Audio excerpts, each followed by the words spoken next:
Apakah Eliano cocok menjadi pemain penyerang bagi tim nasional Indonesia?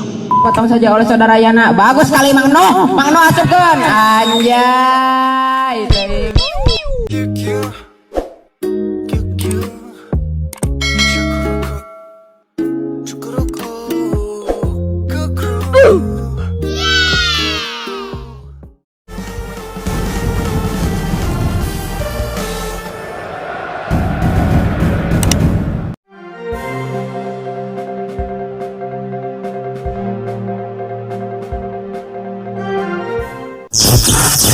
Apakah nama dari Eliano Rangers akan menjadi penyerang bagi tim nasional Indonesia ketika Indonesia melawan negara Jepang dan juga Indonesia melawan Arab Saudi?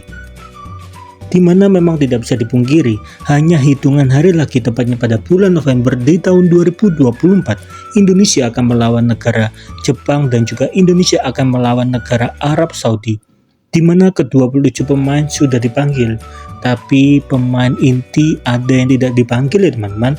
Seperti salah satunya ada nama dari Asnawi. Ketika Asnawi tidak dipanggil, apakah teman-teman merasa itu semua terjadi karena penampilan dari Asnawi yang kurang bagus pada saat Indonesia melawan negara Cina? Bagaimana menurut teman-teman?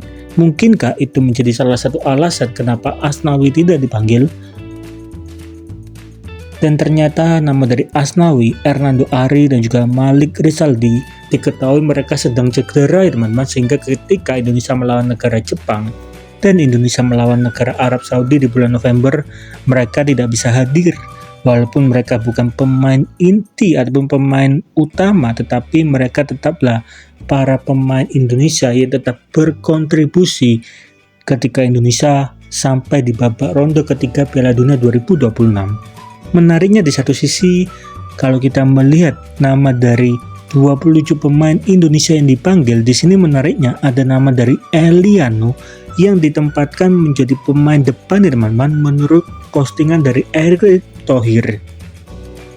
Sedangkan nama dari Eliano, semenjak bermain di negara Belanda, Eliano lebih sering berada di gelandang ataupun pemain tengah teman-teman daripada di pemain depan. Tapi entah kenapa sepertinya Sintayong mempunyai pertimbangan sendiri nama dari Eliano dijadikan pemain depan bagi taktik yang digunakan oleh Indonesia, karena seperti yang teman-teman lihat pada menit yang awal, Eliano juga beberapa kali berhasil mencetak gol yang cukup indah ketika membela klubnya sendiri. Jadi mungkin itu menjadi salah satu pertimbangan bagi Sintayong untuk menempatkan Eliano menjadi pemain depan ya teman-teman. Kemungkinan besar Eliano akan dipakai di bagian penyerang sayap ya teman-teman. Tapi menariknya respon dari masyarakat Indonesia dengan respon dari media Jepang cukup berbeda, di mana banyak sekali masyarakat Indonesia yang mengatakan mode pesimis ya guys. Seakan-akan masyarakat Indonesia tidak percaya Indonesia bisa menang melawan negara Jepang karena memang peringkat FIFA-nya cukup berbeda jauh.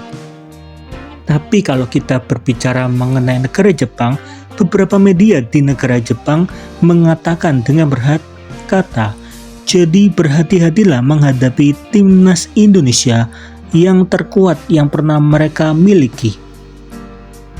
Jadi dengan kata lain, beberapa media Jepang mengimbau kepada pemain inti negara Jepang untuk tetap berhati-hati ketika melawan negara Indonesia, karena pada saat ini Indonesia sudah memberikan penampilan terbaik sepanjang masa.